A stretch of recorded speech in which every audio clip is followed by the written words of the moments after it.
Now, there's another political battle brewing this morning in another key swing state, Michigan. The state's election board of canvassers is meeting in just a little bit to debate potential changes to the state's voting laws. This comes as the state gears up for the critical midterm elections, of course. NBC News correspondent Vaughn Hillyard joins us now outside of where that meeting is going to take place this morning. Hi, Vaughn. Good to see you. So walk us through what these ballot initiatives mean for the state of Michigan. How would they impact voting across the state? And also, what's the reaction been from voters?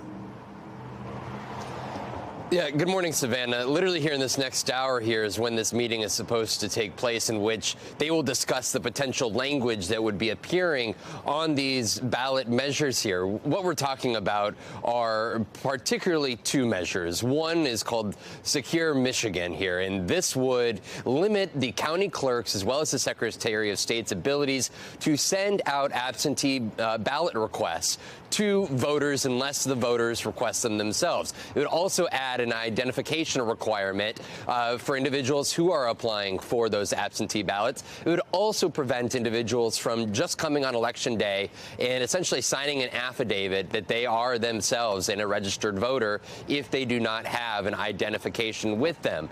What this does is essentially set up the stakes in which the federal government right now, as you're seeing on Capitol Hill, stalling on these potential federal protections at the state level. These GOP-backed measures are underway as we speak. There's one other measure that would go back and audit the 2020 election, as well as open up the possibility of auditing potential future elections. I want to let you listen to part of my conversation with Christina Schlitt. She's the president of the League of Voters here in Michigan.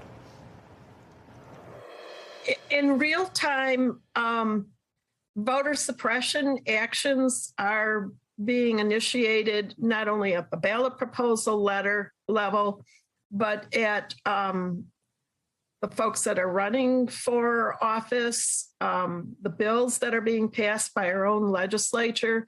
There were 39 bills in March of 2021 that were significant voter suppression bills. And our own legislature is trying to suppress the vote here in Michigan.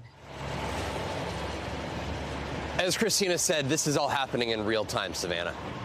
Now, Vaughn, this is all happening with the backdrop of something that I think people might be surprised to hear about that I want to ask you about. So because of basically this odd law, a loophole, the Republican-led state legislature could enact these laws without the approval of any voters. I mean, they can essentially just skip that process, and also it could not be vetoed by Democratic Governor Gretchen Whitmer. So walk us through how that's possible, and also what do we know about how people feel about that?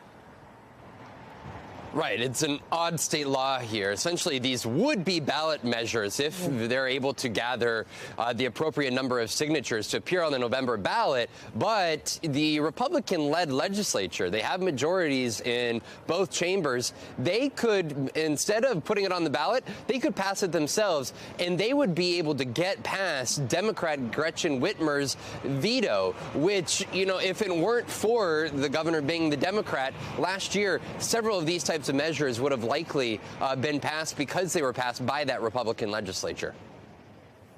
All right, Vaughn Hillyard, thank you so much. Fascinating stuff to watch there. Good to see you out in the field on politics for us.